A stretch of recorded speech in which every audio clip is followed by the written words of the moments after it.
My name is Elsa Thompson, and this is my original oratory speech called Across the World in 80 Days. The Earth is flat.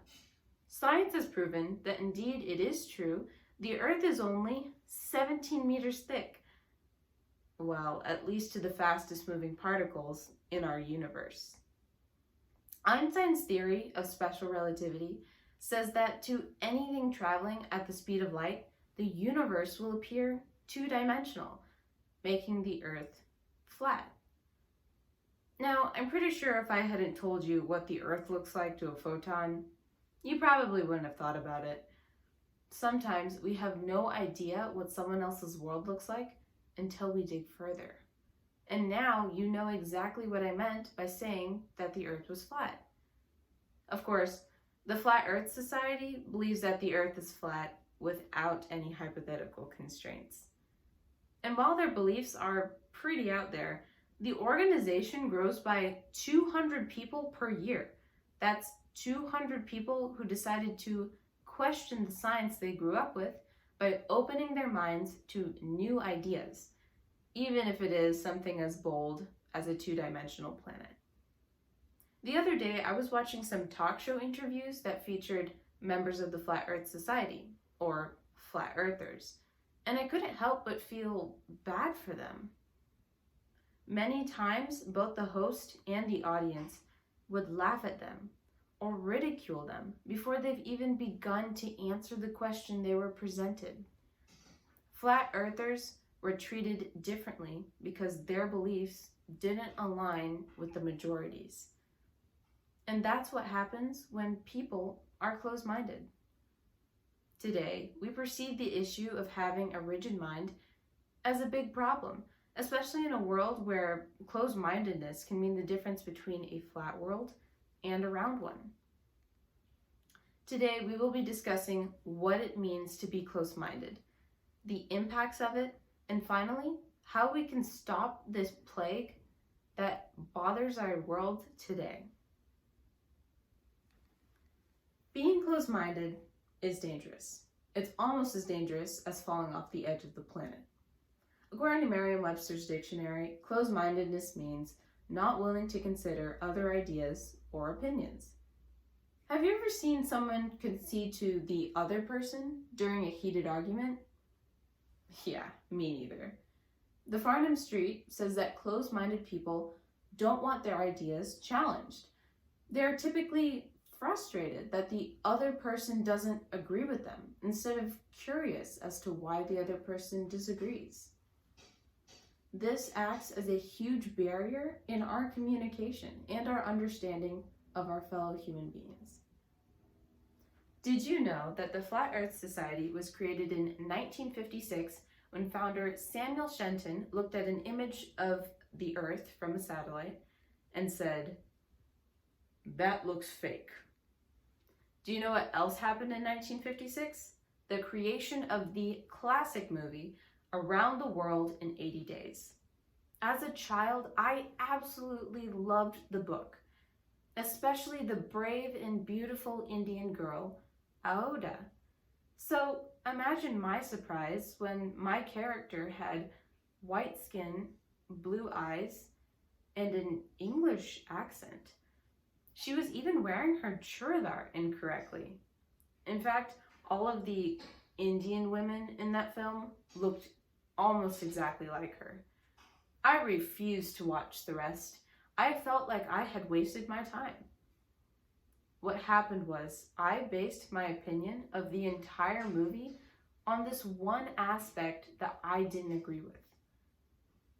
An article from themedium.com says that being closed-minded could be the single worst trait a person could have, as it will cut you off from dozens of opportunities, people, experiences, and heck, even food that we otherwise would have never known. Looking back, the movie was actually pretty well made, and I could have really enjoyed it if I wanted to. Speaking of missed opportunities, a year after the production of the film, Rosa Parks went all over the news. When we think of rigid-mindedness, we often associate that with racism and prejudices, and this was especially brought out in the civil rights movement of the 1950s. We all know about Rosa Parks. She was the first colored woman to stand up and say no to giving her seat away to a white person. She became an icon overnight, representing the injustices toward those of color. That's what we're told. But would you believe me if I said that she wasn't the first? The name Claudette Colvin probably doesn't bring the same inspiration to our minds. In fact, it probably doesn't bring anything to your mind. No one knows who she was. She was 15 and pregnant when she was sent to prison for saying no. Racial equality groups like the NAACP didn't want her as their representative because of what she was, and they made no attempt to free her. While Rosa Parks was being hailed for her bravery, Colvin was shunned by her own community. They couldn't see past her age or her belly. To them, there was no success with her. A teenager's life was ruined because of the people's narrow minds. So how do we prevent something like this from happening? How do we open our minds? A wonderful website that has made it its goal to help men understand the warlike conflict of speaking with their wives is called thegoodmenproject.com, and they had a couple of ideas on how to be more open-minded. They began by saying that we should be more accepting of others' ideas, even if it is just eating at their favorite restaurant, or watching a movie with someone, even if it's not your type of movie. They also say that we should start small by welcoming new experiences, like going new places or talking to different types of people. And when you do talk to people, ask them more about themselves so that you can understand, and don't interject unless it is a question that can help you understand their position better. Hey, and maybe when we get more comfortable, we can watch political debates without complaining. The bottom line that the Good Men Project is really trying to say is that understanding is the beginning of having an open mind. Understanding allows us to be better people and to see the good in others. It also makes us more willing to help someone out based on their need rather than their circumstance, like Colvin. Today, we talked about what it means to have a closed mind, the impacts of it, and how we can reopen our minds. Accepting and understanding is how we can be successful. To be open-minded is to look for truth, and we cannot be successful without it. I love how author Isaac Asimov puts it. He says that our assumptions are our windows to the world. Scrub them off every once in a while, or the light won't come in.